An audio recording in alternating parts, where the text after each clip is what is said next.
What's up, everybody? Welcome to the Fearless Show. As you can see, I've got my guest. You've seen him before. Marvin Touré, back again. Marv. It's just Marv. My man Marv. Just Marv. My main man Marv, the artist extraordinaire out here killing shit in New York, you know? Thank you. Crushing it. Just to explain the backdrop we got going on, this is just a shout out to artist and photographer Tiffany Smith, out here in New York, killing shit again. Thank you. Yeah, she just got the swag thrown and you know, the print with the flowers and joint, and it was just already set up. We didn't have to like put this together. I was just like, yo, we're about to talk about the Black Panther and the presidential portraits today. So I was like, both of those things with her. Tiffany Smith's installation just was like, all right, cool. Let's run it. So run it. Yeah. So today is February 22nd, 2018. 2/2/2018. We're just gonna jump right in. So we're talking about Black Panther. Black Panther. Black Panther. Yeah. So I went and saw it with my girlfriend Sarah on Tuesday, and you saw it. I saw it. So I saw it on, when did it come out? Thursday or Friday? I think it was Thursday night. So I saw it Friday. So opening day, basically. Friday in the morning. Oh my God. Salute to the matinee for the Lord. How early? Like 10. 10. And also, it's like there are less people, because I was just like, I'm not doing this in the packed theater. I like I love y'all, but like no. This is like no. So I was like, I wanted to go. So I went with my girlfriend on Friday in the morning, and then again, was it yesterday? It was us and a friend of ours, really good friend. Yeah. Right after that same night, and like me and my girlfriend were talking about it, and we wanted to go again too. We're like, shit, like we should go see that shit. That's definitely. I might go a third time. Y'all got to tell me about that, because like it's just sick. It's really good. It's really good. It's crazy. But you know, I got to keep the same energy last time when I because I talked about the Marvin's the a heavy critic, y'all. No, not about the movie. Not about the movie. The movie is great. It's just and the soundtrack's also finally, now that I've heard it. Yeah. In response to what I said last time, now that I've heard it, the soundtrack was good. Yeah. I still, keep the same thing that I wish there would have been, more like. I wish the soundtrack would have reflected the diaspora that the movie was also talking about. You know what I mean? Like, it's just but it was given to TD. Kendrick did a good job. There's a lot of bangers on him. A lot of bangers. On it. What's this? I like the Redemption. I like the song with Vince Staples and that's called Ops. Ops. Ooh. Yeah, Ops is Flames. And then Ops is Flames. X is also good. X is dope too, actually. All the Star song. King's Dead. That's that first single that came out that I said Future kind of ruined, but the song's still dope. I was like, Future, what are you doing? Yeah, it was really good. And I Freak did. There's a lot of. And I Freak. There was a lot of good stuff. It was Flames. It was Flames. But I still I wish it would have been, more sounds, more. But Black Panther. So many like how do you want to get into it? I mean, we should so many just jump in. It's just like there's so many think pieces. Well, we just gonna okay. So the biggest thing that is I feel like it's obvious to talk about is Killmonger. Okay, of course we have to talk about Killmonger because that's so I'm just like spoilers, obviously. Spoiler alert. Spoiler alert. Yeah, pause it now. I don't know if I said anything watch before. But come back. Yeah, we're spoiling Black Panther right now. All the spoilers because it's a deep dive. Deep dive. Deep dive. We're talking about very specific parts and whatever. Spoiler alert. If you haven't seen it, please go. you need to see it. And come back. Yeah. There you go. So then you can comment, and then you can tell us if we're like just talking shit or if you agree. Yeah. So. But Killmonger though. So Killmonger. Wow. Yeah. Wow. There's a whole lot there. There's a whole lot. I mean, it's like, how do you want to talk about it? Like the story. Like, how did you feel about the story of Killmonger in the movie? So I felt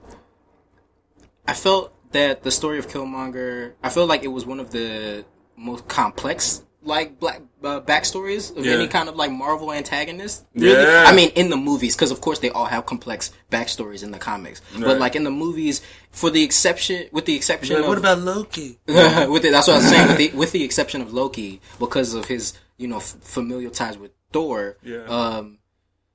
I just think that. Like I don't know, but Killmonger is just, there's more depth there, of course. There's more depth there in that character. Michael B. Jordan. Salute to, first of all, the whole cast of Black Panther. The cast is crazy. Amazing. I was so shocked when I saw the cast. I was like, wait, all of them got together to make this movie? Just like everything. Just everything. So the whole cast. But so Michael B. Jordan did a really good job. Really good job portraying Killmonger. I think that there are a lot of debates in terms of I've heard a lot of weird stuff. So I've heard T'Challa was more like Martin Luther King and Killmonger's like Malcolm X because he was by any means necessary. I'm like, look, y'all, if you're gonna talk about a character, please, let's. It deserves to be more. The movie warrants more discussion than a topical read of That's by any means, jumping to the very first thing that comes. What's the very first thing that comes to your mind when there's a do-gooder black man who doesn't want to kill or give out weapons, and then there's another black man who wants the same goals, goodness for the people in the Dust Bowl, Malcolm and Martin. But they just want Malcolm Martin. Malcolm and Martin. It's just the most epic. Nah, don't do that. Don't do that. Don't do that. So I think to talk about Killmonger, right? So people, because I think to talk about Killmonger, you have to talk also about his father and Jobu. Yeah. So and Jobu, because that's where royalty. Start royalty. So in Jobu, for me, because people are like, oh well, these characters that were trying to help, liberate black people, and Jobu got radicalized, as Forrest Whitaker's character said in the movie, in the beginning part, that he was radicalized while he was there. To some extent, we have to look at what anger does to people and what hatred does to people, and as a recipient of hatred, that where you internalize it, and then now you're looking for how to respond to it in a constructive way to help your people. We have to look at that in terms of what that does to our own psyche, because basic level stuff that I don't hear that many people talking about is the fact that in Jobu worked with Claw. To help him get the vibranium out of Wakanda, and Claw, who called Wakandans savages all the time, and Loki in the comics has low-key Nazi ties, but that's neither here nor there. But I'm saying he worked with a colonizer and the enemy of all enemies, to get this vibranium to help his people, but to help the people in general. But at the same time, Claw ended up killing a bunch of Wakandans when he went to get the vibranium. It's like you sold out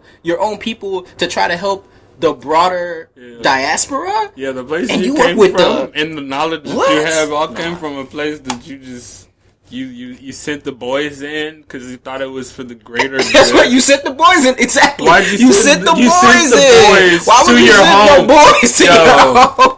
I don't know what's going on over at Mom and Dad's over here. Where they do that at? Whoa. I don't know. My cousin's got some stuff over there at Mom and Dad's house. I'm not in the house anymore, but the boys. You sent the boys to go to Wakanda instead of. And then somebody got crazy. killed, and you're like, I had to get the stuff back. And and then also sold out your whole family. You sold them out, and I understand that you wanted to, but that's what we have to talk about in terms of But are we being harsh?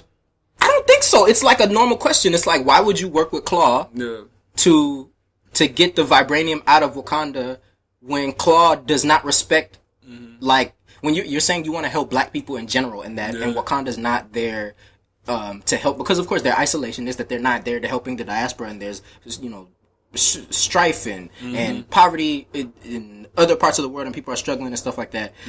Why would you go to somebody who wants to exploit all of the riches of this place and possibly enslave Wakanda and that why would you work with him? He's calling your homeland El Dorado, bro. Come on, man.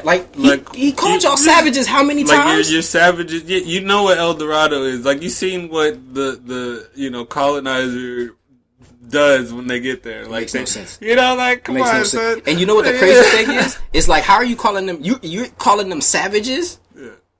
I mean, calling anybody savages is like ridiculous. But you need their technology. You're calling them savages, and they have hover cars. Like, what are you talking about? They got hover bikes. Yeah. And spaceships. And like, you got a new arm that blasts shit that they made.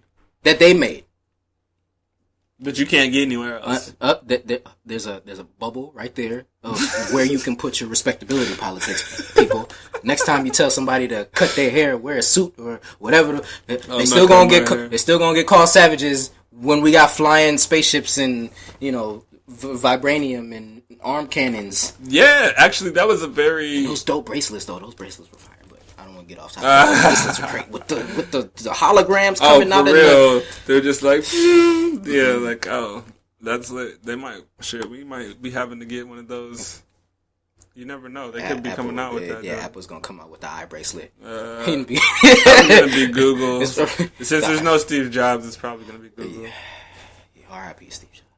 But like, I'm just saying, like Steve Jobs was them. That's the only reason we care about them anymore. If he never went back to them, whoever he worked for would be all we cared about. You know who you shouldn't know who should be the visionary for Apple? Shuri. Oh yeah. T'Challa's sister. She should be the visionary for Apple because that's crazy. She's in genius. Genius. I want to see her and Tony Stark in a room together, just talking. I just would love to see that because Tony Stark think he's smart. Yeah, but he's smart. That's the thing. But she's like, actually, that's funny from like the comic book stuff though. Like Tony Stark, like the Black Panther beats the Avengers and stuff, like by himself. Like he beats. So like Tony Stark's tech can't stand up to. No, of course not. So if they can't stand up to one Black Panther and it's him with the super team, then. Like she'd probably shit on him. No, I'm saying banter wise, it would be hilarious to see both of them in the thing. It'd be hilarious because Tony Stark would just get witty and just try to joke himself out of it. Yeah, and I'd be like, Tony, come on, it's like, what are you, like 14? Like it's just like it makes his Iron Man suits. Everything they got in Wakanda makes his Iron Man suit look like Fisher Price. For real, right? Yo, Tony Stark coming out the woodwork with taco trucks. The Black Panther suit. Oh my god, that's like telling somebody let's race, and then somebody he pulls up in his Mazda 6, and then dude comes out and he's like, yeah, Bugatti spaceship. Like, you ready to race? But yeah, I mean, Killmonger, like it's it's a complex character, and I think that in terms of him taking over Wakanda, I was just like, bruh. Like, how did you picture this going in your mind? Because he went there and then the first thing he does is after thinking that he killed T'Challa, he goes and then burns the heart-shaped flower. Yeah, the heart-shaped herb. So then nobody else can become a Black Panther after him. And burn all that shit. He was like, and then then he choked. She yoked up the old woman. I was like, wait. This cannot be y'all's revolutionary now. But but that's what hurt is because him as the African American character, and then had no respect for women and he killed a woman. He killed a black woman, and then he did the choking thing. True. And it's like when I tell you to do some shit. You or when I tell you to do something, you do that shit. Yeah, it was them having the perfect opportunity to portray all the fears they have about an aggressive black male. That's true. But you know what the funny thing is? I don't think it was his. But not entirely. No, of course. It can be read that way. Yeah, definitely. I was saying that I think that it's his in terms of his blackness that's kind of tethered to the Americas, or America specifically, Oakland, is not the issue. I think the issue is that his he's just a product of also what was going on in Oakland, but then also the fact that he's this black ops operative murdering people and committing assassinations all over the world. His name's Killmonger. Killmonger. He got all of the some markings from the kills he made. No teardrops. That was scarification. He has no remorse. He doesn't care about human. He has a lack of regard for human life. Man. But that's also the thing. One of the coldest moments was when he took the heart-shaped herb, like when he had it, like when he was buried, and like when he saw his dad. Because that was a key moment where I was like, all right, how are they gonna do this though? Because he doesn't have that like Panther lineage because his dad wasn't a Panther. Yeah. So like the ancestor, like where was his ancestral like, and it stopped with his dad. Yeah. Because I think that also speaks to like that disconnect from like that ancestry that happened during the transatlantic slave trade. It's like that disconnect of like of when Africans were brought here and then stripped. First thing they stripped them was language and culture and all this other stuff. Yeah. So I think that moment spoke to that because it's like when T'Challa went back. Yeah. When he went into the spirit realm, it was Panthers, which I thought was kind of cool when the Panther jumped down and it turned into his father in the first one. But it was Panthers, and then the second time he went back, it was like all like his relative. I mean, it was just like the past kings and stuff like that, and it was like. It was really cool to see that, but then to contrast that with Killmonger when he went back, there wasn't this like super plane with the Aurora Borealis like in the what you call like you know what I mean, and there wasn't like Panthers and whatever on some low key on some Lion King. All the way Lion King though, but for real, it wasn't that. He was just at the crib. Yeah. He went spirit realm. Oh, I'm at the crib. Like that's where he was, and then he talked to his dad. And but that line though, that so he looked like a kid, and I loved that part when he looked like a kid. And then his dad was like, "No tears for me," and it was like everybody dies. Nice, it's just the way it is. I was like, "Oh my god!" Yeah, that was like, that was a lot because I was like showing him as a kid, just like because he died and like that's what he lived. Like he thought that forever after that. I mean. I'm also curious about his back. Like, what kind of dedication? But he's supposed to be educated. He's supposed to have but that's why a degree from MIT. But that's what I was saying. What kind of dedication that it took for him to like hold that within him, and then go through like MIT, then go through the military, and then get into this Black Ops pro, and then do all of this stuff, and still in his mind never forget. Okay, one day I'm going back to Wakanda, and I'm like fucking everything up. Yeah. Like that's crazy. Yeah, he had to like. Become a sociopath if he wasn't already, and like he probably just turned his lip down and looked at his like key and was just like, "Yo, all right. one day, I'm gonna throw another grown ass black man off of a waterfall." In ritual combat. In ritual combat, no less. Nah, man. Take the motherfucking throne. Take the throne. My shit. I mean, I'm just like he sat down, and then also like. With his interaction with the elders, and then like his interaction with Wakanda, because people are saying that he's righteous, like I am Killmonger. Like a lot of people are like hashtag I'm Killmonger or Team Killmonger or all this other stuff, and I'm like, how are we forgetting Lupita's character when she was about like when they got those the people that were kind of like based off of like Boko Haram, like, and they were just like. They went in and they saved those girls in there and they saved the women. Right. And then she, cause she always throughout the movie was talking about how Wakanda needs to step in the world, that the rest of the world, she's the rest like, of we our have continent the technology to help them. Yeah. But why isn't she looked at as like, oh, revolutionary? Was it Nikita? Right? I believe so. Yes. I think so. And like, why wasn't that her? Why wasn't she the one that people hailed as a revolution, but Killmonger, the dude who's like, I'm coming in, like just shooting people indiscriminately. Like it's just he was more action packed. Oh well, I'm not gonna even look it up. It's just, I'm over there looking down, like trying to look at my phone. But yeah, I mean, and then the warrior character though, like so they. Oh man, we've been talking about Killmonger still though. Yeah. What else is there about Killmonger that?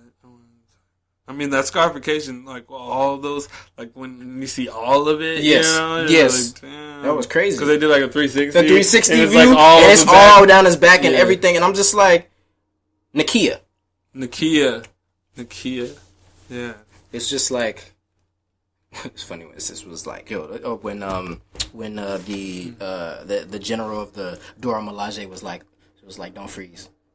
And then he froze. And then, don't freeze. Yeah, what was her name? Like, it's like a Okoye? I think it was Okoye. Yeah, I think it's Okoye. See, I was like I've been into like Black Panther before. Oh, but she had some fire lines too. Who, like the Okoye? Yeah. Remember when she had the? Oh my God, me and Sarah were talking about. Yeah. When she had the wig on and she was like, she was mad about the wig. Oh my God! It did. I laughed out loud so hard in the theater when it was funny. Like, she was just like, it's just. She's like, this is what was the line? She said, "This is a disgrace." Yeah. She was like, I can't believe I'm wearing. She was like, this is a disgrace. But then I laughed out loud so hard. Nikki was like, you just whip it, just whip it.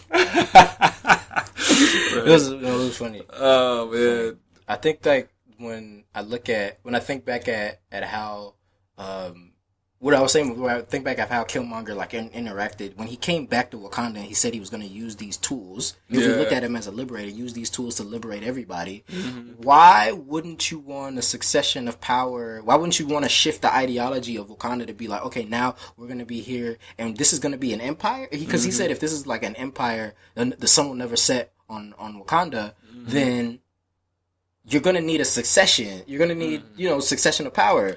Like, you can't just come in and just be like, you're not going to live forever. Like, right. What is that about? Man, also, my plan would have been on some other completely different shit. I would have set up some, like, camp for, like, African Americans. I would have brought niggas back to Africa on some make a new city shit. But they did that in Liberia. It didn't really work out. So I'm not going, dog, this ain't no Monrovia, dog. Come on, bro. We're not naming our capital after a white president from the United States. I'm like, they tried it. They tried it. Like, so, what? Oh, man, I missed my point. But, like, when the succession of power, though, but the funny thing is, even though Killmonger came from the United States, from Oakland, and came to take over Wakanda, he low-key was acting like some of these African leaders who are like, oh yeah, we're going to host the elections, never mind. We're going to change the constitution, never mind. Never mind. Like, I'm going to be in power forever.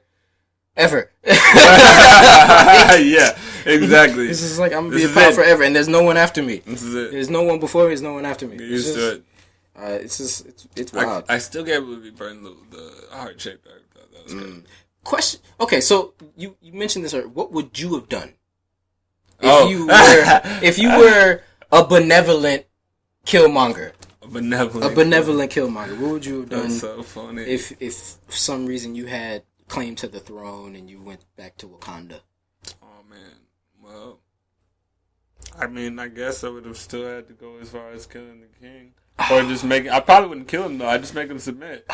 I'd break bones and make him submit. Ooh. And then make him be my right hand. Okay. I'd make him be my right hand. Okay. Yeah, because he's not going to get the juice back. And I got the heart-shaped herb, so he can't fight me anymore. So he can't fight me no more. Are you going to burn? But if he came back and he wants to fight me, then, like, I'm not going to burn the heart-shaped herb. You're not going to burn the heart-shaped herb? Okay. Nah, I'm not going to do that. Okay. I don't even, like, that heart-shaped herb. Mm-hmm. That's tricky. Because, I mean, you've seen how there were basically two Black Panthers at once. Yeah. I might just have, or you could do. I might just have the triangle offense. Just might have like 1 or 2, and me have like a whole Black Ops squadron and just give all the Dora Milaje like some the heart-shaped herb. Yeah. Could you imagine the Dora Milaje? Yo, with the heart-shaped herb, also with the power of the Black Panther, they killing everybody. That's not. It's not even fair for anybody. They take down the whole Avengers by themselves, like bro. The Dora Milaje with the heart because they already got the technology to defeat aliens and shit. Like without alien technology. That's wild. They made the technology from scratch. Yes. So it's like, yo, why this African country made weapons that are almost alien caliber, and they're not from anywhere else. No. They made it here. Yeah. And that's one of the. So when I left, I'm gonna jump around a little bit here. Sorry. When I left the movies the first time, when I left the Black Panther the first time, it was kind of like I was conflicted, right? Yeah. So on one hand, I was happy. There was like a sense of joy that I was like, this is a really good movie. Mm-hmm. And I really felt like I spent 2 hours looking at some amazing images, amazing acting. It was like a really good movie, good storyline. Yeah. The other part of me was sad. Because I look at Wakanda in the way that they imagined it in the film, and I'm like, and this is a credit to like everybody who worked on the film, the amount of research that they did, even like on the architecture of or from around the continent to make Wakanda look like, okay, this is not like, they didn't make it look like it was New York. Yeah. They made it look like this could have been like African nation, and it's just like. And they didn't like play like the Egypt, like, you know. No, they didn't. And they didn't do like a Afrofuturism thing with specifically Egypt on some stuff. And it was just like what I was sad about was like I was looking at Wakanda. I'm like, this is what we could have been had like white supremacy, white people in general. As a team and as a crew, you know, came in and just messed everything up. Like if left to our own, and also another thing was that another part of that was we could have been close to that. Take away the alien tech, we could have been close to that if our leaders on the continent, if a lot of them weren't as corrupt as they were, if we didn't have like this is the level of the civil wars that we've had, if we hadn't had those kind of ethnic conflicts, like they could have.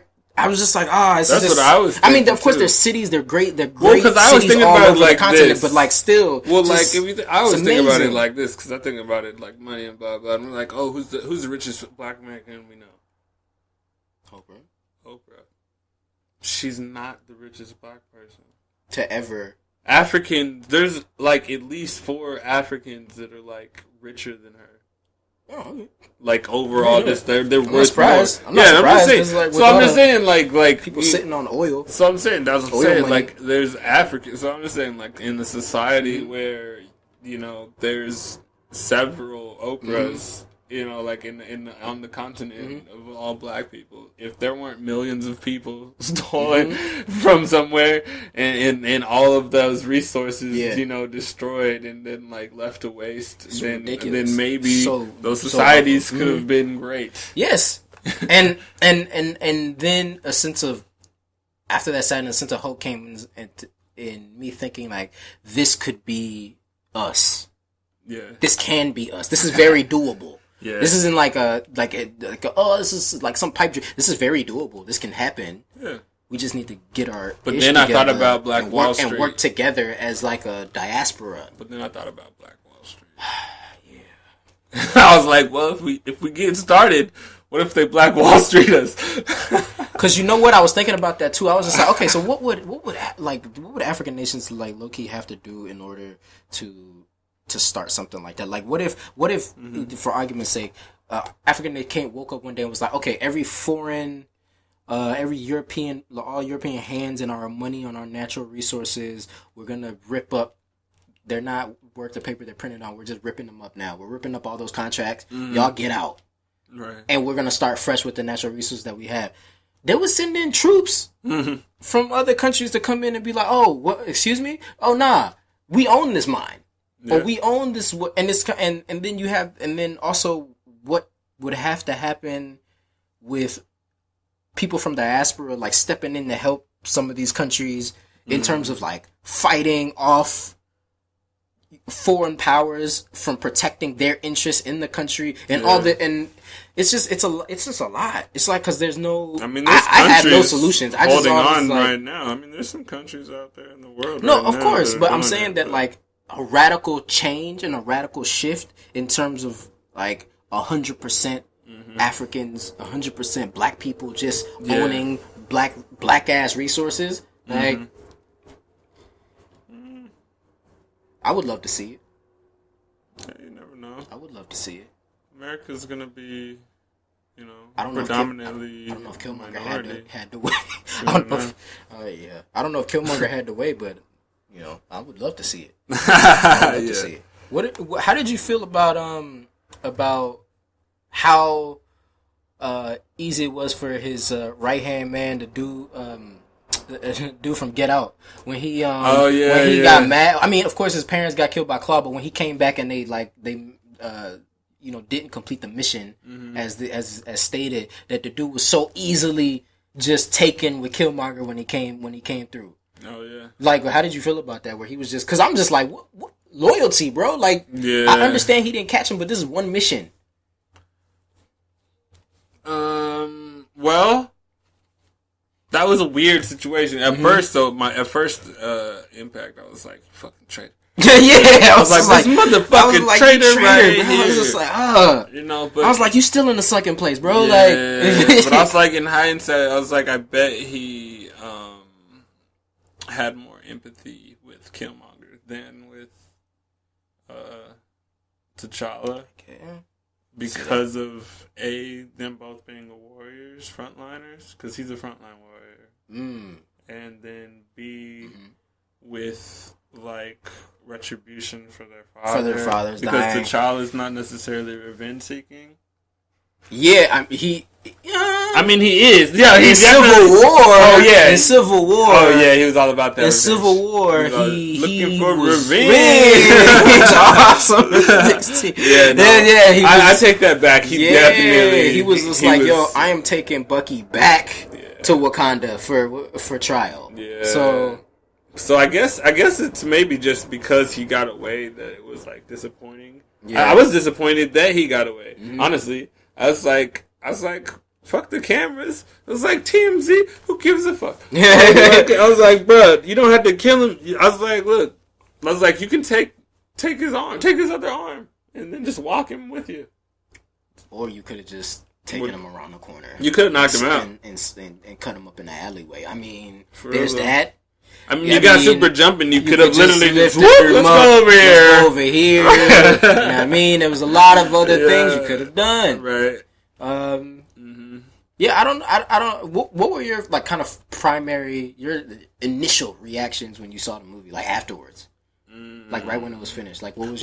Before I get to that, let me say my second part when Killmonger and the other guy were sort of connecting is that, like, I think he wasn't necessarily all the way on Killmonger's side until he won by combat. Because the guy proved to him he was Wakandan with the key and he had the ring. So because he was giving him the respect that nobody else probably would. So except he brought him in chains still by protocol. Well, yeah, it's protocol. So I was thinking, he still wasn't fully, on that in that line, because even the warrior Okoye, she was like loyal sort of with Killmonger to a point, but she was still with the king, so in a sense, like he was kind of, like tied to like him bringing the trophy and being Wakandan, and they would have to know who the fuck this guy is anyway. He didn't just like try to kill the king, so that would have been the protocol anyway. Anyone who would have walked up to him, he just liked him because he brought the key. And he liked him. He brought the body. He brought him the body that he wanted. Yeah. He brought the body, and the dude was like, run it. Yeah. And also he's like, I'll take you without fucking up. And I think also for ritual combat too, I feel like if I look at the scene again, like his face, I think he was like low-key rooting for Killmonger. I think he was too. So I know, I kind of feel like that's why, like, until that fight though, I kind of was like, I think they panned him and he wasn't like, because everybody else was reacting away, and then he was kind of just like, but just like, like T'Challa won the fights, but he was low key getting that work. He was getting worked. He was getting worked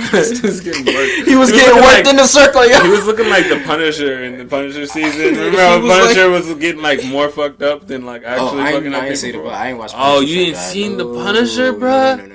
Oh, that is. I told you last time about the Marvel shows. Oh my god, bro, you're so crazy. Nah, man. My man, you're crazy. Why? Because Oh, okay, never mind. We're not getting them. But yeah, so to get to my like overall opinion, like how I felt afterwards, I felt really proud afterwards. I was like, my nigga, I was like walking out and just. Well, it was weird because there's like the extra scenes that they had. The Bucky scene, and then before that the UN scene. The UN scene. Yeah. So the UN scene was funny because, like we said, like this is a guy who is in control of the most powerful substance known to man, and you know it was like a white politician doing some snarky. Well, if you don't mind me asking, or whatever he said. Yeah, like, what can we learn from he's like Bowser, what can we learn from a nation of herders or something? Yeah, a bunch of like herders, like sheep herders and farmers, shepherds and stuff. Shepherds and farmers. Yeah, shepherds and farmers or something. What are you talking about? For real, that was crazy. I mean, of course, I know what he's talking about because nobody knows that Wakanda. Obviously, that's like, what their front is. So like it was funny, but like just the shade because like everybody laughed too, and I was like, see, that's shade. I was like, somebody would have been like, "Yo, shut up!" Somebody in the United Nations just in front of everybody, "Yo, shut up, colonizer!" Just shh. Yeah, you don't even like know where was the pilot? Where was the FBI agent right at that moment? Like he was just. He probably not privy. I don't know. No, he was just chilling. Yeah, he was in chilling. The corner. He was just chilling in the corner. He was chilling in the corner. Yeah, but I mean, sense of pride. I get that. I can see a sense of pride. I can see that. A lot of people, I heard that from a lot of people, a lot of friends that I know that watched. They were like, "Yo, I was really proud when I came out of there." Not only did it break all the box office records, it's probably Marvel's best action film. Yeah, just as a storyline and in action, just fluid like story beginning to end, and to be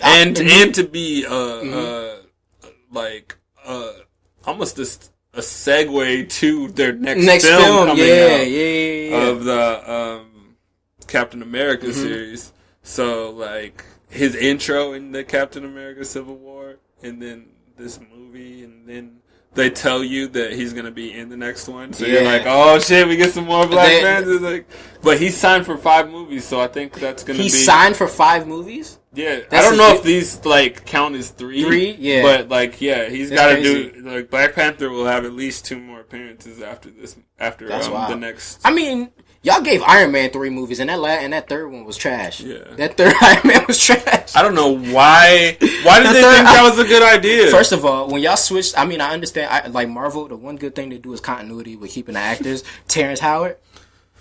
I don't know why. Oh, yeah. But just something about that Terrence Howard, Don Cheadle switch was just like... Dog, that was the most awkward. I was just like, look, man. But I let it ride. I let it ride. Don Cheadle's Don Cheadle. But I really did like Iron Man 1. I liked Iron Man 1. And I like Terrence Howard because when he's nervous, like, in, like trying to get Tony started to do stuff, I believed him more than I did Don Cheadle being worried about getting him to do shit. Yeah. And then also, I mean, there's just so many. Also the new Spider-Man also was good too. I think like it was good-ish. Good-ish.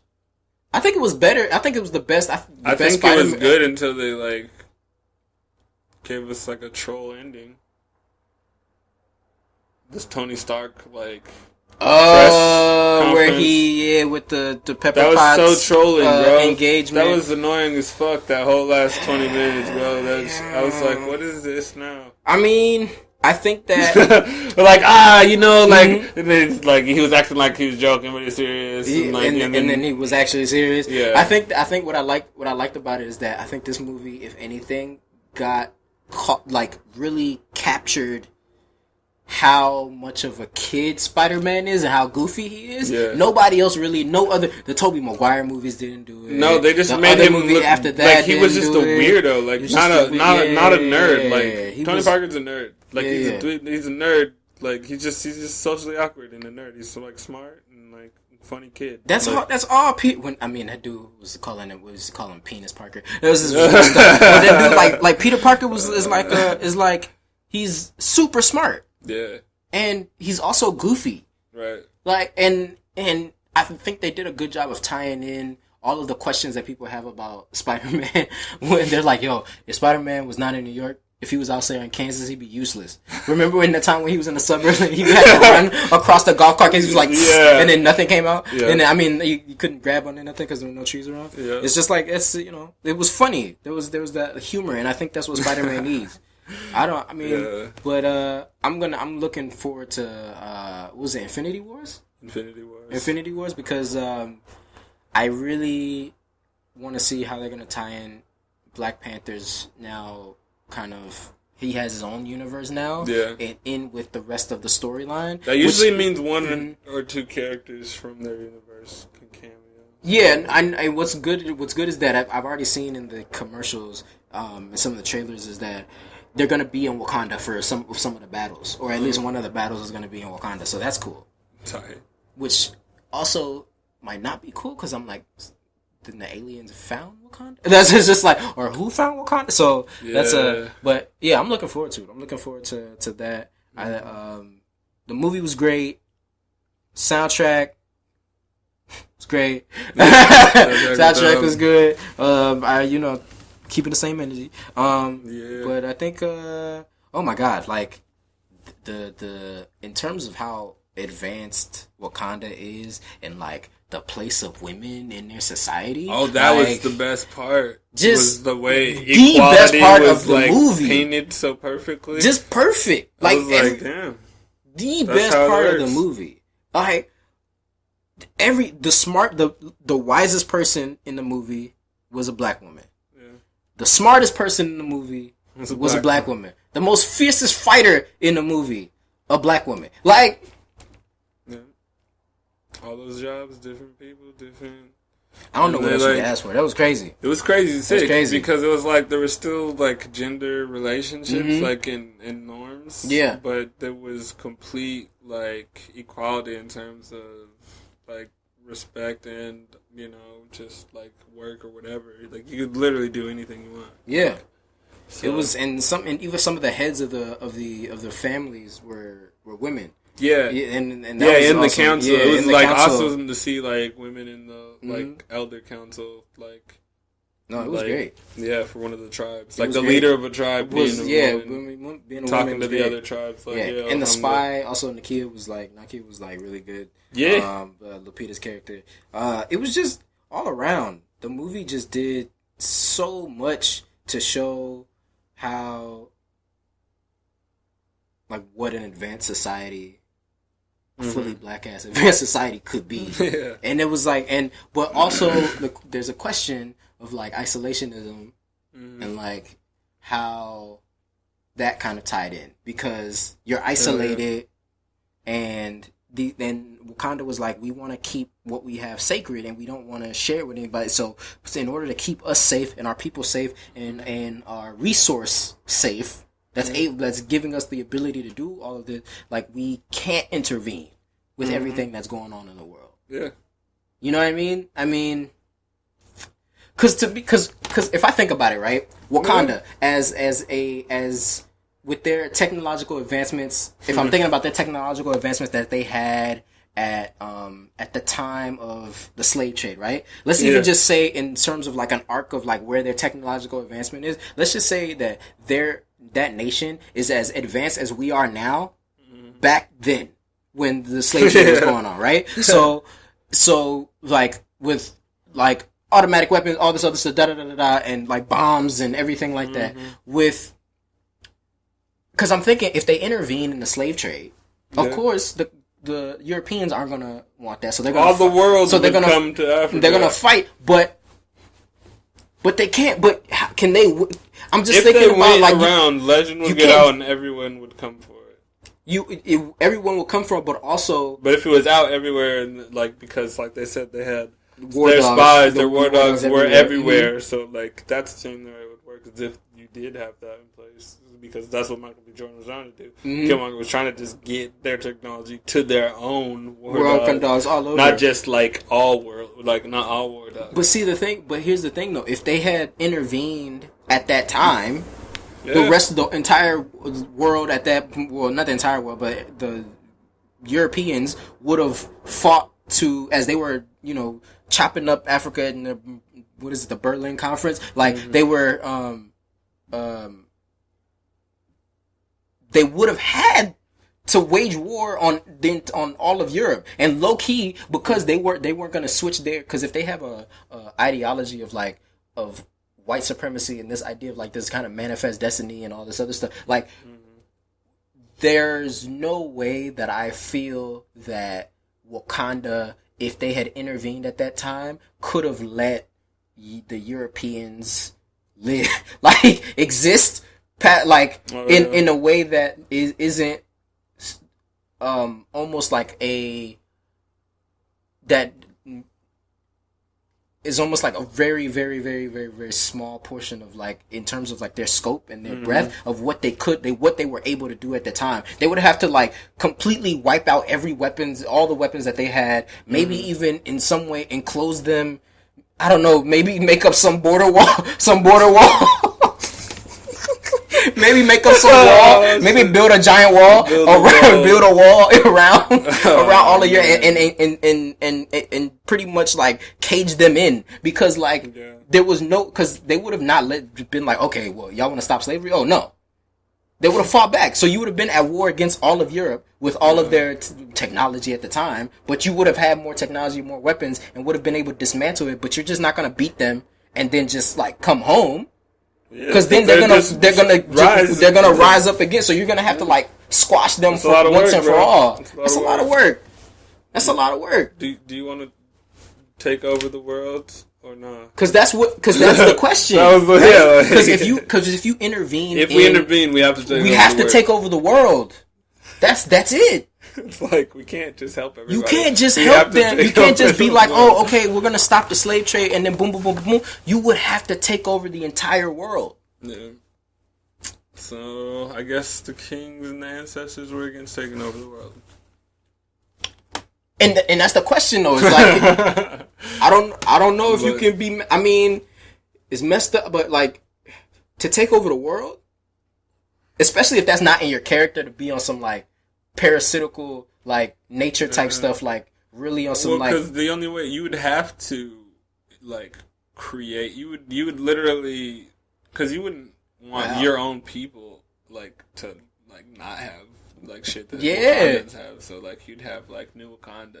You would have like you would just like it would be an outpost of Wakanda, and what you like you would have to. I mean, so there'd be vibranium all over the world, but there'd only be major cities that were probably all black or minority that are like the most technological in the world.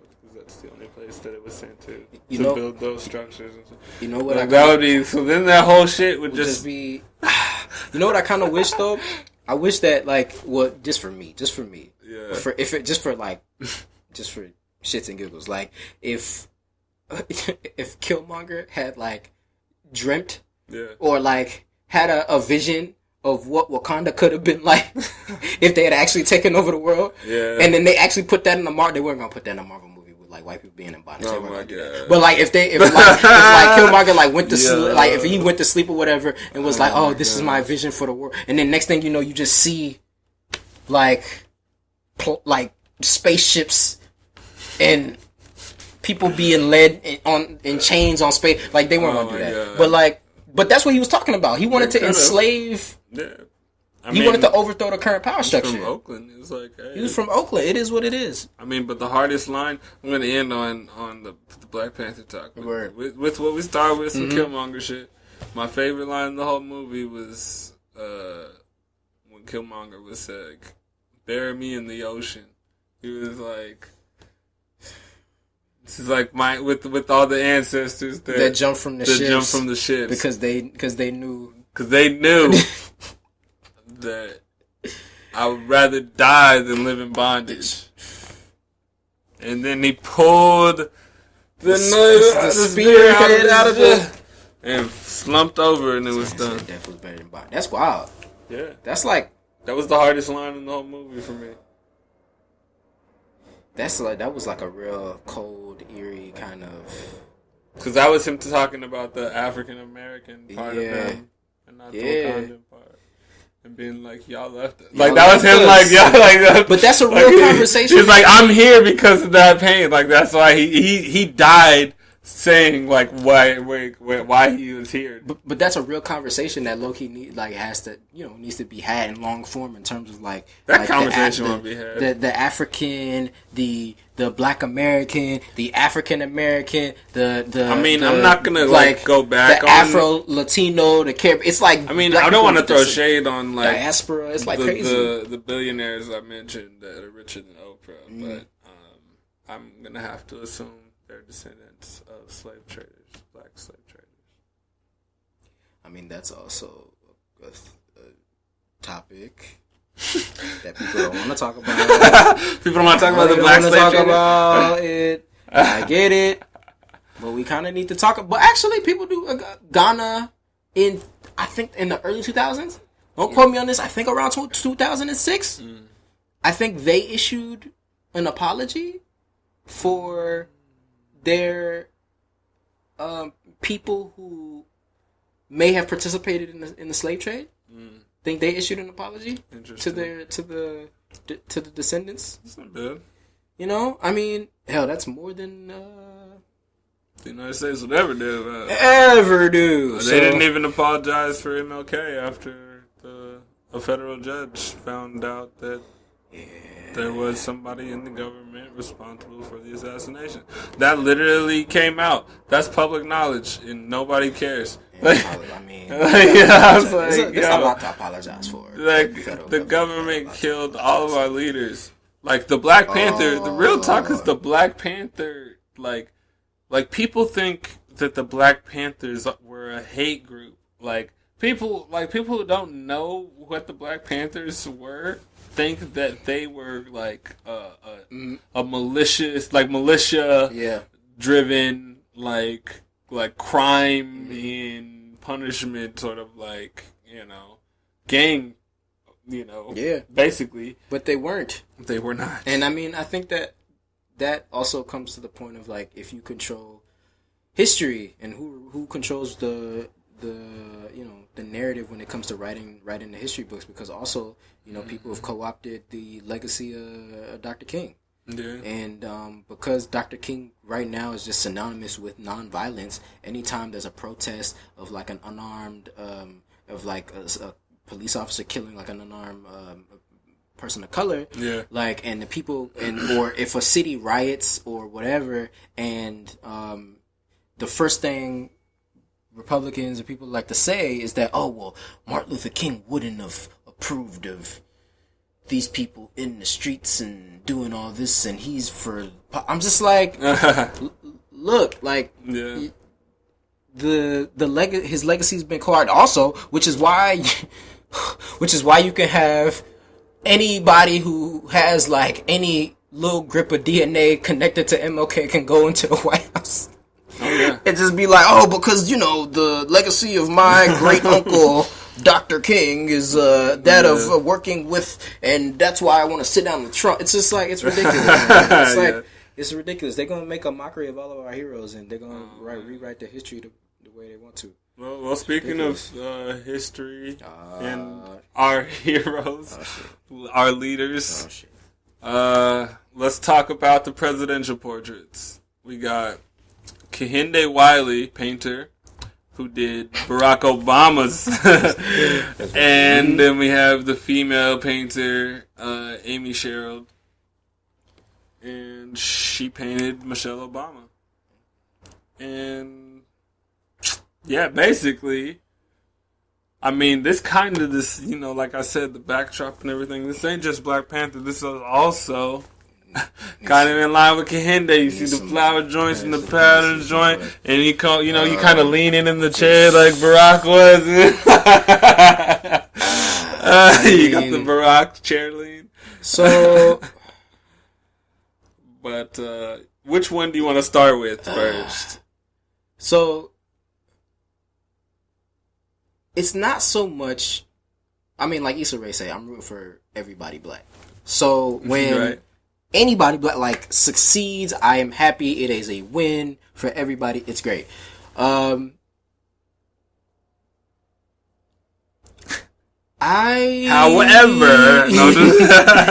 I kind of want to talk about we could start with Kahinde's. Okay.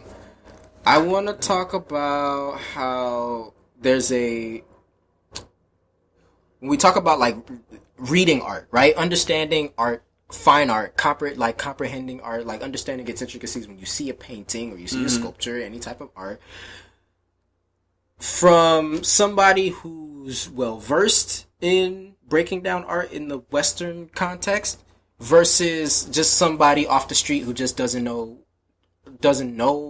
fine art and is just looking at that and responding to it. What I think is that a lot of times people on like in kind of our end of the line or our side of the tracks, which is people with like MFAs and degrees and all this other stuff, like on our side track, when they talk about art, when people who don't have those credentials or who aren't in the art world talk about art, they oftentimes downgrade their opinion because they're like, well, you don't know what the hell you're talking about because you don't really know art. Right. So on one hand, right? Or you just don't get it. Or you don't get it. Yeah. So on one hand, like, yes, there's nuance, intellectual merit to the painting. There's pieces of all of the places that the President Barack Obama's from, in some of the flowers signifying some of the powers, and everything means something. Yeah. True. On another hand, however, you got the president in the bushes, like I heard that. It's like somebody's like, "Yo, why is my like?" You read the comments about the painting, and then there's like people are like, "Yo, why is my nigga?" Which I mean, I feel weird when people refer to Barack Obama. Anyways, it's just like, "Yo, why is my nigga buried in the bushes?" I read that comment, and I'm like, "Yo, he's not totally wrong because totally wrong. There's a question there, but you can't shoot that down and say, "Oh, like, yo, you don't know what you're talking about. Why are you just saying that's a simpleton comment and da da da da?" I'm just like, "Yo, that's a legitimate question." That's a good question. People are saying that he was like surrounded by poison ivy. I was like, y'all wild. Oh my god! It's just funny. It's just funny because, like, also when you see, because when I think about painting, especially paintings, right? Yeah. And when I think about like painting and sculptures and these kinds of works that we still have painted from like 100 some years ago and all this other stuff. Like if I think about if there was like, I don't know, nuclear fallout, God forbid, or like there was some other stuff and America in some way like ceased to exist, and then let's just say National Portrait Gallery was the only images that we had of our leaders, right? Right? And it's like 1,000 years from now, you know, some Blade Runner shit. You're like walking into this place and you go in, or even on some Tomb Raider shit. You walk in and go in there and looking, and then like, you know, and you're like, whoa, these must be images of a society long dead's leaders. So, wow, what is this? What kind of meaning can we get from this? Okay, so he's giving y'all the heat right now. All right. Oh, okay. I see posture, and around this time that meant this, I guess, but we don't have that many history books because everything was like burnt or whatever. Okay. Well, okay. All right. Wait, okay, so why is he in bushes, but the rest of them aren't? But wait, his name is Bush. I don't get it. Like, I don't. I'm just thinking about years down the line, like centuries down the line, when they look at these paintings, like, well, they understand the significance, or they would be like, oh, well, I wonder why they put the first black president in the bushes. I mean, I understand. Of course, I'm not saying that. Y'all chill out. I mean, on a positive spin, it could also be taken as these must be the most important. Of course, they're the most different. They're like out there. I mean, the paintings are different. They're unique. They are. I mean, Kahinde's like. For Kehinde Wiley, if I gave him like for this. A grade, it would be like him giving a B+ effort, and I feel like that's disrespectful. Kahinde's low key like is it weird to say Kahinde's like Kyrie? Where you expect know what he gonna come in the court and give you? Or like nah, he's not like Kyrie. He's like he's like Kahinde is more like Kevin Durant. Because he had to go to OKC and get fired. So like I see what you're doing. I see what you're doing. I see what you're doing. And then it's all there and it just rolls out. It just does it by itself. Okay, well, I'm just saying. He's good or he's bad, but the team wins anyway. He's good or he's bad, but the team wins anyway. Yeah. Yeah. Yeah. He's more like KD. Yeah. Me, I think. You know what you're going to get. Is Kahinde did Kahinde. You know what you're going to get. He's like, come in, he's going to drop 30 points, and he's going to, he may or may not play defense, and he's going to go home. Like, it's just it's what it is. Right. Like, you know what you're going to get. Yeah. You know what you're going to get. You know what you're going to get. That's how I felt. I was like, oh, cool, Kahinde. It was just but then I was like, Brock's posture, but then I was like, all right. But that was what was interesting, though, is the portraits in contrast, because Michelle's posture was stronger. Her posture was stronger. I felt like there was I felt power from Michelle's painting when I saw it from her portrait. There's a sense of power that came from it. Right. And for Kahinde's, it seemed like weariness.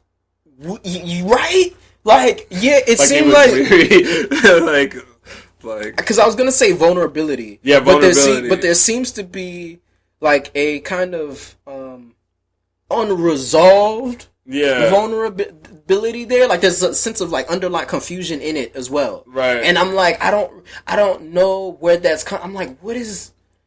There's like a sense of like uneasiness. Yeah. Because that posture is not comfortable. It's not comfortable. You don't hold that position for a long time. Comfortable posture. Or doing a conversation. That's like a moment of thought. That means something. Yeah, and so we're thinking about it. Like, okay, he's thinking about all the shit he took as of course, yeah, and still takes. Yeah, but I mean, I'm not hating completely. I don't think I'm hating at all. I just feel like a lot of times when you're on this side of the tracks, like. When you're an academic, when you're in the art world, we just want to say it. I'm just like, look, I got friends. That's why I put on Instagram. I was just like, you diversify your circle because, like when those portraits came out, I looked at my timeline and it's like nothing, and down my feed it's just nothing but like because I have a bunch of art world people on my thing. So it's something about this is great, this is amazing, this is this is the best thing I've ever seen, this is amazing, this is a moment, this is a moment, this is a moment. But then I'm talking to like the homies, my friends, other friends outside of the art world, and they're like, yo, what is going on? It's just like, they're like, yo, Mark, like, explain this to me, like, what this is, like, well, because I was like, were the flowers enough, though? Yeah, and I was like, there's more leaves, and I was like, I get it, we got the leaves. I was like, bro, I've seen you do more flowers than leaves, and I've seen you do more leaves than flowers. This one's... more flowers than leaves, more leaves. Yeah, now you got the more flowers than leaves joint, I get it, but at the same time, this is... I don't know. I wanted it to. I mean, but also you got like full disclosure. It wasn't bad though. It wasn't bad, but it wasn't his best. Yes, but full disclosure. Like I've always had like been conflicted with Kahinde's paintings anyway. So that's just me. From in terms of like tie into Black Panther, right? In terms of seeing yourself as royalty or regal. By your own standards rather than by someone else's is very different. So if I'm a young person, young man, which I am, but I'm saying as younger, looking at Kahinde painting and like looking at what I'm supposed to see as myself represented as something regal, something more than my current station, and I see myself always represented in postures and the kind of surroundings that are specific to European paintings. What I'm reading from that, when I'm looking at it, is that like, oh, one day I too can be as poppin' as the white man. One day I too can be as regal as him if I just like, and it's just like that's my level of. It's like, well, if I have to in some way grasp towards an idea of royalty and towards a idea of myself on a higher plane, then I have to in some way conform to a system of, you know, like kind of like white regal ideology, and it's just like I just feel like that's what I always got. So for this painting, I was pleasantly surprised, and I'm glad that he didn't put Barack Obama in some French Rococo shit, or had him on a horse, or had him on some stuff, I'm glad that he chose this. That's what I really enjoyed. No, yeah, I like that it was an original pose. A shift from the. But the thing about it is, I don't know if he asked Barack to a pose that he wanted. Because if Barack chose that pose, then it says something else. Yeah, I don't know if he chose that pose. For us, I guess. Yeah. But, you know. I don't know if because that thing about, like, a lot of that original series and, like, the series that he was doing is asking his models to pick a pose that they resonate with them so they can, you know, be a part of it, you know. So, I don't know. Yeah, but I'm glad. I'm really glad he didn't do that. Yeah. I'm really glad he didn't do that because on our own terms. That's on our own terms. The Black Panther on our own terms.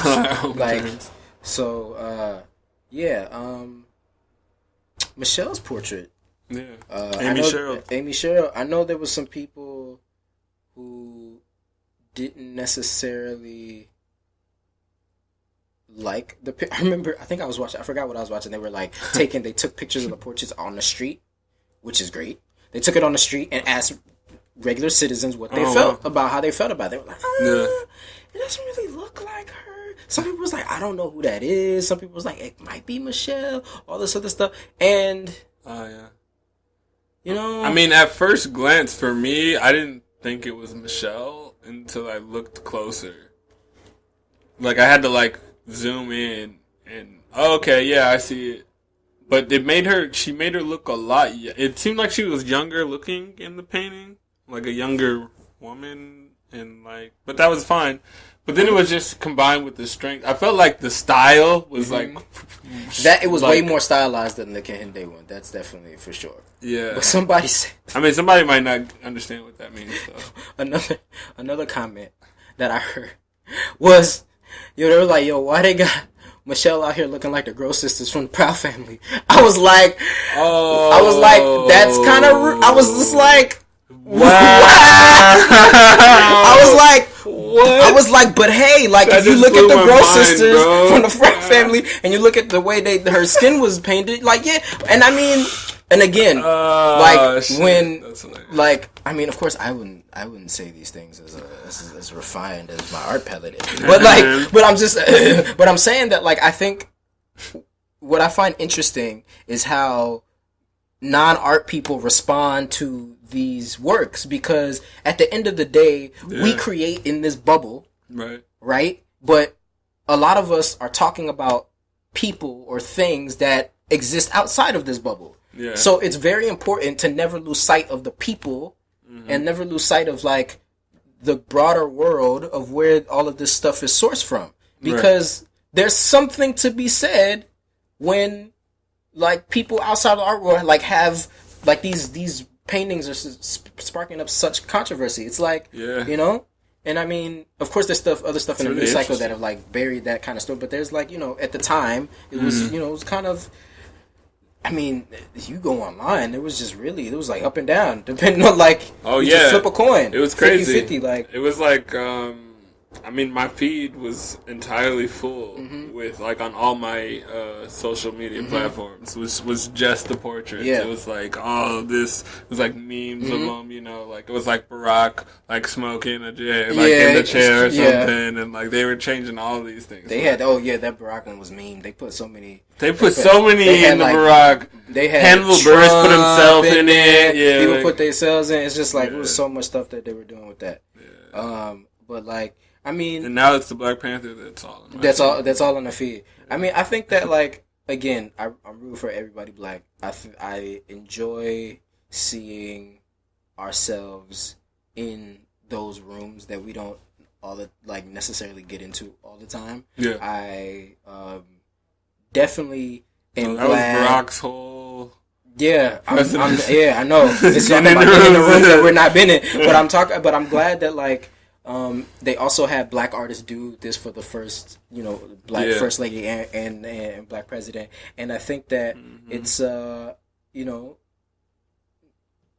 if the work doesn't spark any kind of controversy, then what is it? But I think the Bill Clinton painting sparked controversy, and that one can never be shown. Actually, it can never be shown. So that's crazy, and it's hilarious. And it was painted then. So the Bill Clinton painting that can never be shown was painted by a black man, and that black man's name is Simi Knox. And he painted that one, or he painted the Reed? Oh no, he painted the Reed one. Yeah, the one you can see. The one you can see. Yeah, he painted the new one. Yeah. But what was crazy was like Simi. I was like checking in on just his career and like kind of stuff. Like he's legendary painter. Like he's way ahead of his time. Like I mean before Kanye, Simi Knox was like one of these guys, but he's like a sleeper like that. Cause it's a lot of sleepers out there. Yeah, because I'm saying like he I think his paintings were like going for like 60 like on commissions. Okay, like 60 racks people. Like, so like if that's so he's not that was then that was I don't think the government. I don't know what the government did. Was probably more, or but who? What other artists would you have? You wouldn't have mind seeing a portrait done by them of the president and first lady? Oh man, it's so weird because it's like the levels. It's like, would you want it to be a mid-career that's like maybe not as... I don't give a shit career-wise. You already know me. I'm not with this like who would do it justice? Of like what you call. I'm talking about who would really do like an interesting. I mean, if you're gonna make it stylized, like who would make a really good? No knock on the people that are that on the two individuals that are in question that have already made it, but like the people that are these paintings are beautiful. We're just critiquing it as art people critique everything, whether it's great.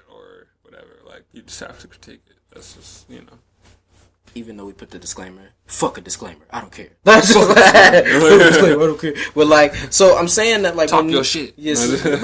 Like, I would be interested to see how Kerry James portrait would have been for the president. Hard. You know what I mean? That would have been hard. Or a Toyin. Ogio Dutola's joint would have been been hard. You know what I mean? Like. That's a hard question, man. I'm trying to think of like those are good choices too. I mean, there's even like Jules Arthur. He's a good painter. I wouldn't even mind because his style is so classical, but like it still has this like new modern like edge to it. It's just like, but really, it's like close to photorealistic, or if not just photorealistic. And they're really beautiful paintings. So I think. Just like a straight up beautiful painting would have been cool too. By somebody younger. But yeah, I mean, I could list off people, but I don't know if it would. I don't know. It's the thing is like these paintings are like statement pieces too. Like they're not even like they're not just portraits. They're like they have a higher purpose than just being of the president and the first lady. And I saw the Bush one. That one was like. That one was really like was he like smiling really hard and stuff? I mean, I feel like also the paintings, and also here's the thing, because we can get into this too. Also, if you look at the past paintings, technically, purely technical, like technically, they are there's like a level of like technical prowess that goes into painting these portraits. Yeah, like all of them are classical trained, and some of them are like damn near photorealistic, like paintings, like perfect. So that's also a question of when you come now to the first like black president, the first black first lady, and they get their portraits done, and like and you look at those compared to the portraits before, and they're not in a reality. Their setting isn't reality based, and their images are more stylized. Like what is that? What is that in the conversation in terms of the art world that happens a lot of times with like black portraiture in terms of how it's like looked down upon at times. Like I would say that maybe to some extent that in itself is some sort of like, revolutionary act, so to speak. That they're not in the same way that everybody does, and it's also like, yes, it's as prestigious as this. They're stylized, and they're still on the same caliber as these that are technically. But that's the lane though. They had the ability to work within that space. Yeah, so they, I mean, that was obviously on the plate too. Like them getting the call, like you're gonna be the one. Make the painting, like. I wonder what that call's like. You probably don't talk to the president, obviously. Mm-hmm. Maybe, I wonder if they...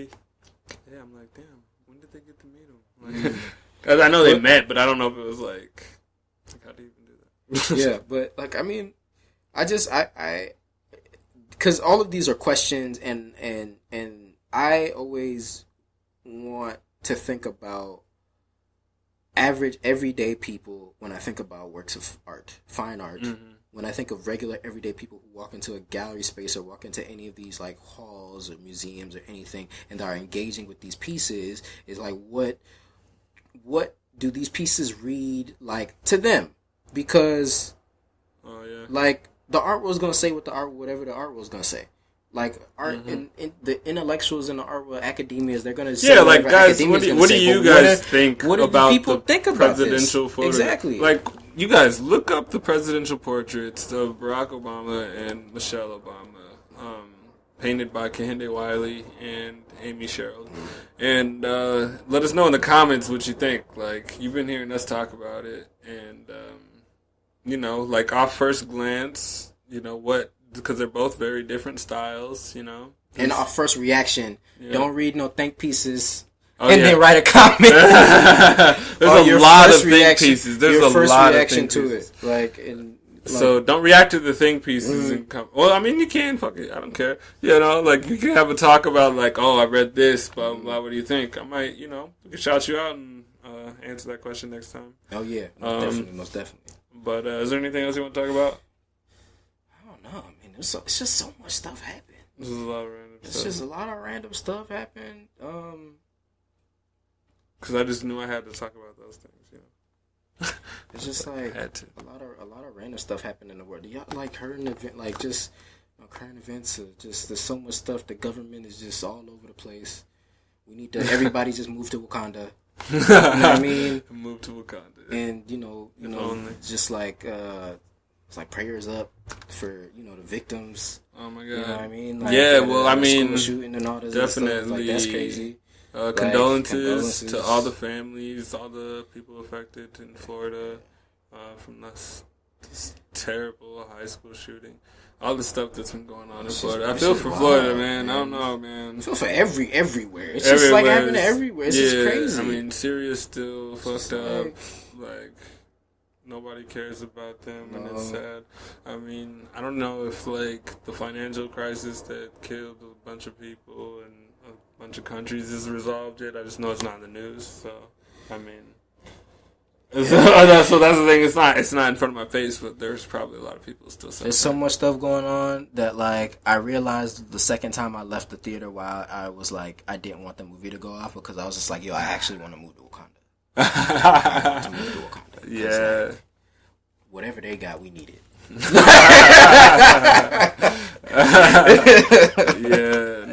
That was ill. That movie's so sick, though. Yeah. Trying to go a third time over here. I need to. That's crazy, though. Yeah, I mean, there was some random stuff. I don't know who we want to talk about it, but Fergie, did you I saw. Yeah, I saw the national. Speaking of that, so Tiffany Smith, the installation extraordinaire / photographer extraordinaire, she told me about that halftime performance that Fergie did, and I didn't even know about it because I didn't watch the All-Star game. I watched highlights, and Team LeBron. So thanks. But Team LeBron won. That's why I said thanks if you didn't know. Because you probably didn't watch it either. That was actually a close game for like that was how really close. Stacked I thought Team LeBron was. Yeah. That game was like Team Steph was like leading for a bit. But LeBron likes to play that way. I know he does. I know he He doesn't like just having a lead and making it look embarrassing. I've seen Golden State lose in the finals a couple times for me to know exactly how he turns it up in the fourth quarter. But man. But that song, oh my god.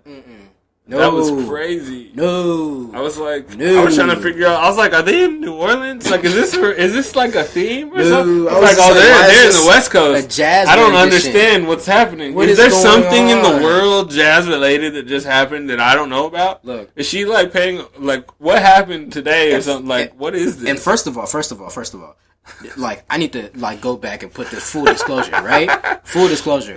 Into Fergie, like. The Duchess album, fire. Just fire. Okay. Right? The newer album she put out, I was like, nah, this is a reach. You got like Rick Ross on some songs. You got some other people that are hot right now on some songs. And I'm like, that's not a problem because she had Ludacris at the time on the song. But like Fergie, the music wasn't there for me this time. And like, I was just, there was just something about the, like, Big Girls Don't Cry? What classic? What? What are you... Okay, so I'm not even gonna get on my love for that album was crazy. So, however, this right here and the new music and then this jazz rendition, I was like, nah. I was like, I'm not having it. And I was. I wanted it to be good at least. Like if it was gonna be that, then make it good. You know what? I was upset when I heard that Black Eyed Peas was going on a tour. And I think I heard this somewhere. This might be a rumor, whatever. I heard they were going on tour, and instead of Fergie, they were taking Nicole Scherzinger from the Pussycat Dolls. And I was just like, I did hear that. I think that's true. And I was just like, look, like I was upset because I was just like, yeah, you don't replace Fergie with Nicole Scherzinger for the Pussycat Dolls. But but after this national anthem, I ain't mad at it. Bro, I put them on the same. I was like, wow. I put Nicole Scherzinger and Fergie in the same spot. Well, don't do that. First of all, I mean, Pussycat Dolls had hits too, but like, don't do that. Like, no, I'm not supposed to, but in terms of like hits, how their career feels, longevity. Fergie's definitely making more money, and that's probably also because she's going on her own tour, and she can't tour with them. You're probably right. But, so she's probably booked already. Yeah, so like, probably right. Oh, sorry, niggas. You know? But I mean, I don't know. Okay, so the national anthem was just... I just felt like... I mean, like everybody. It's like... It was kind of trash. It was trash. It was trash. Like, it was... Don't know why they needed a jazz rendition. I don't know what that was about. I'm like... Wasn't there rehearsal? Like nobody heard her? That's the rehearsal. Sound check, And then they showed the people in the crowd like laughing. They had like some of the players. Everybody was laughing. I was like, while she's singing, I was like, I think Steph Curry was cracking jokes. I don't even know if the players were actually laughing at her. The one clip that made me laugh was when I saw Chance the rapper look up and then like curl up laughing. Yeah. I don't know if he was laughing at her, but that was the timing was. I was like, oh, this is hilarious. Yeah, it was weird. I was like, how come everybody's making a face, though? I was like, I can't tell if they're reacting, but everyone's making weird faces about it. So, and laughing. It's like, what's so funny? Speaking of musicians and sporting events, what do you think about this whole the Bruno Mars going on the Twitter and saying that he wants to petition for Atlanta artists to be, because you know the Super Bowl gonna be in Atlanta next year, so it's just like what, like he's petitioning for Atlanta hip hop artists to do the halftime show. He's like, and then somebody Wendy Williams said, I'd have to see a list of names because that could be very tricky. I was like, what are you talking about? But I mean, wait, Wendy Williams said what? Like they're not hot enough to do. I was like, no, that some of the people that she was thinking about performing was like, I think she said like Ludacris or Little John or whatever. I was like, first of all, wow, like don't play them like that because they got hits. Yeah. And like I was like Ludo, shut that shit down. The roster, you kidding me? You don't even have to have stand up. You don't even have you don't even have to have any one of them headline a thing. You could just do a lineup of Atlanta acts from like I don't know the 90s till now. Could you imagine what Outkast? Come on, man. I don't want to hear it. Now, come on, like So Def. Yeah. Are you kidding me? Stink on you. Come on. It's just too much. I mean, we can kind of like delete the ringtone rap era, but we could delete the ringtone rap after. There was a lot of. I remember. And niggas is mad about mama rap, but we had Shake That Love It. Look, first of all, we're not gonna talk about the national treasures that came out of that era. I was wearing. I was like 4'11", early 2000s, maybe like 5 foot something. I was like it's like I was wearing like double XL tees back then, and like the super bad. Like, I was wearing that crazy stuff too. You know, with the white tee, and my white tee. It was just that was the era, man, and like you know, all right, and then like nah, all right, word. But Super Bowl would be lit. That would be with lit. An Atlanta lineup of hip hop artists. They should do also, when was the last time a rapper went on, like headlined? I don't even know if a rapper actually headlined. They don't do that. They don't do that. They don't. I think they were getting close with the whole Justin Timberlake and Janet thing, and then that fiasco happened. But Janet's banned. And Janet's banned, which doesn't make any sense. How and JT can perform. First of all, can we talk? Well, I don't know if you spoke about this already in the last situation. In the last episode, what? Like about the Justin Timberlake's like halftime. Oh yeah, we already talked about it on the podcast, but I mean, you can go ahead and get out your frustrations, bro. I don't understand why people were like, "Oh, it was so good." Are you? People said it was good. Some people said it was good. That was one of the worst ever. I'm like JT. It was boring as fuck. He lost some steps. Like he was. JT was mad slow. He was like lackluster on the kicks and the shakes and. He was out here wearing. He looked like he was in the Bound 2. He looked like he was wearing the backdrop from the Kanye West Bound 2 video. Yeah. Like he was just like, it looked really weird. It's just like, oh my gosh, I didn't like it. And every time I thought it was gonna pick up, it didn't. It didn't. And then you didn't bring Janet back out, and you didn't bring nobody back out. Yeah, I said before, I was like, he better have Janet there if he gets to come back. And then you don't even bring Timbaland out. Yeah, and then the weak Prince tribute that anybody would have done because it's in nah. Because it was up there where Prince is from. Definitely not. So no. Just no. But just no. Again, sorry, JT. There would be no JT halftime performance at the Super Bowl in Wakanda. I know that. Yeah. All I gotta say about JT is your name can't be Timberlake, and you make a trash album called Man of Blue. That's all I have to say about you. I'm sorry. That's it. You ruined yourself for me. But his name can't be Timberlake and then him wearing the backdrop from the Bounce video. He can do that. He did do that. He did do that.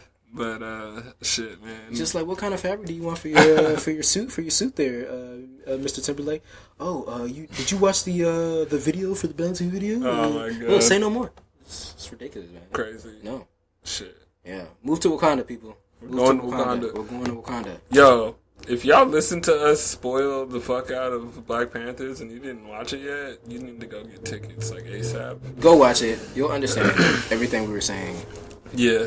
But also check out those paintings. Tell us what you think about the paintings. Yes. Y'all need to check out on art more too. Y'all, I feel like y'all don't know about that art life. Like I know you don't, but yeah. And please go to art openings. Go to exhibitions. Go to the galleries in your neighborhood, like in your city. You know, go out and support see some your art. local museums. You know, there's after school programs provided by a lot of museums. So if you're younger, you can learn about shit that you should know. Yes, like art history. I wish I had more art history when I was high school. I didn't know about art history until college. So that's what made it harder, honestly, in college to learn about art history. Is because I didn't ever learn about it until then. Oh, that's a deep combo. But yo, we just gonna sign out. I want to say thank you very much. Yes, we got our man Marvin Touré, call me back anytime. the artist. He's got a solo show coming up in May. Yes, I do. Yes, I do. Yeah, yes, I the do. AC Institute. Yes, I do. Keep a lookout. Your social media. You want people to follow you? At Marvin Touré, at MIRVINTOURE on IG. Yeah. Word. I don't be on Twitter. I'm sorry, my last name's not Trump. And Facebook is like I'm just chilling. So Instagram. And my stories be lit because I just be posting random stuff like today. Oh, that's full. Tag me on the story today. You said, "Oh yes, from that BSU trip." Yeah. That wasn't that was the class picture. Yeah, with I was just thinking about Fantastic it, Four when we got into our master's program. Yeah, turn up. But so it's like random stuff. It's cool stuff. You keep up with my art. Also my website, marvintouré.com. If you want to know what I have coming up next and all that other stuff, follow me on Instagram. It's the quickest way. Word. Once again, shout out Tiffany Smith for the dope, impromptu installation. This is awesome. This is dope. This is look with the hat, like on accident, like he just matching on accident. Oh yeah, I got the, you know what I mean? Yeah. Get the hat. Yeah. Mm-hmm. Shout out to SZ McDarry for the idea to shoot over here in this backdrop. You know, she also shoots videos here and there and helps us out with the reactions. But this has been the Fearless Show. It is February 22nd, 2018. And just keep living life fearless, and we'll catch you next time. Move to Wakanda. Because I'm going.